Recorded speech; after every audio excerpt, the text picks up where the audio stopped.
So for our preliminary task, we were required to produce a 30-second film within a time frame of an hour. This was so we could get used to the process of filming and editing in the build-up to our final film. In terms of preparation, it was fairly minimal.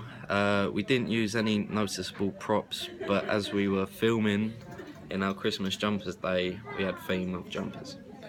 Our first prelim was fairly poor as none of us had any experience in filming.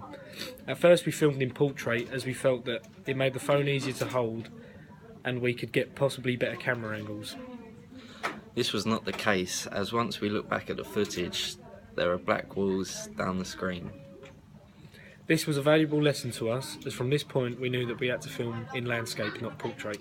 In terms of editing, it was very basic. We didn't add any transitions such as fades, as we simply just didn't know how to do it.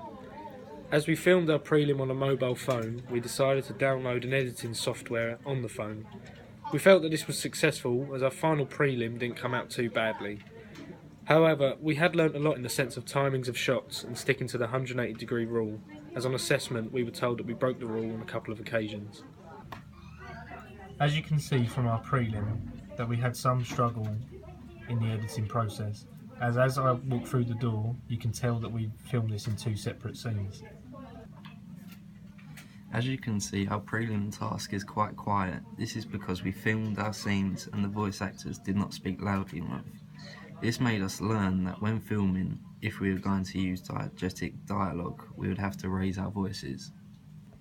As you can see, we have very basic title credits. This was due to none of our members knowing how to embed various photos and motion pictures into these films. The credits were not only plain and also too long, which seriously harmed the length of our film, and it was going over the 2-minute limit by over a minute. What we learned from this was that we needed to cut down the length on our opening credits, and we needed to be productive in learning how to get the credits we want into our film. With our rough cut, we feel that our variety of shots were well executed.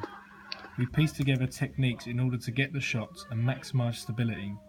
This was through using a selfie stick to hold the camera, and we had one of the members of our film walk alongside the character. We felt this gave us a dynamic opening of a panning low-cut shot.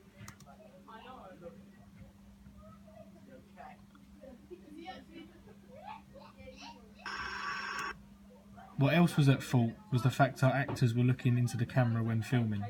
Here you can see Matt directly looking into the lens. This was not intentional and meant that within our film we had unwanted direct address. Another problem we had was that we had a various continuity of errors within our film. As you can see from this scene, we had an actor that has not been introduced or seen suddenly open the door to the car. Also, the character who walked out the car was originally in the driver's seat. We had learned from this and we needed to plan the shots we were going to film and exactly where people needed to be. Here you can see the costumes of our characters. After filming this cut, it was clear to us that we needed to change what the two henchmen were wearing. The tracksuits that they had on made them look chavvy and hardly intimidating. This went against our aims of the film, as we wanted our henchmen to come across as realistic as possible. We learned from this that we needed a change in costume and needed to use different camera angles in order to portray certain characteristics of our characters. We also learned that when editing we needed to sharpen up the speed in which the shots transition to one another.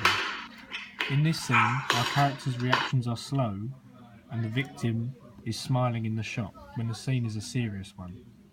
We felt this failed to build tension, which was one of our aims. Our film contained lots of cliches and stereotypes too. In this close-up, you can see a character participating in the drug use, but it's clear to see the drugs are not real.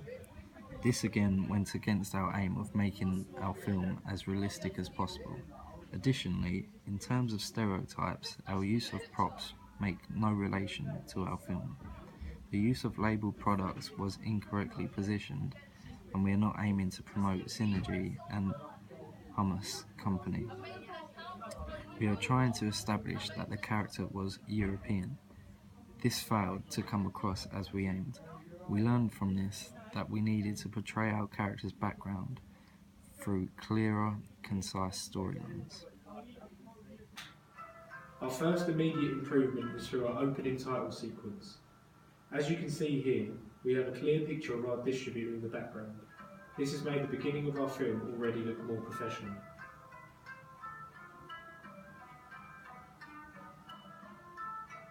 The typeface we have used for the credits has character to it. We decided to choose this as it had a gangster feel, which is the genre of the film we have gone for. This is a lot better than our original credits, as our first few scenes give a compliment to our chosen genre. Another improvement made was through our characters not staring into the camera when being filmed. We did this by refilming the majority of the scenes for part of this film. Here you can see Mark walking towards the camera, and later on you can see Matt opening the door of the car. This time he was looking away and focused on his facial expression. This again has made a particular scene look more realistic and gives the audience the indication of Matt's character profile. In terms of editing, the progress we have made is massive. We managed to go from having no music and slow transitions to having music that fits in time with the character movements. We edited the scenes so that every time the beat drops, the next scene moves through.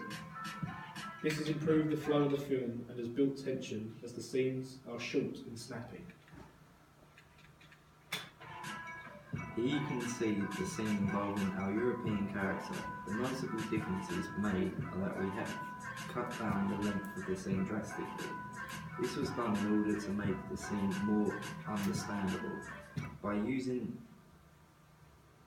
rapid editing, we have been able to convey the struggle between the victim and the police officer quite thoroughly, and has also meant that we can move on to the rest of the film without dragging out unnecessary scenes.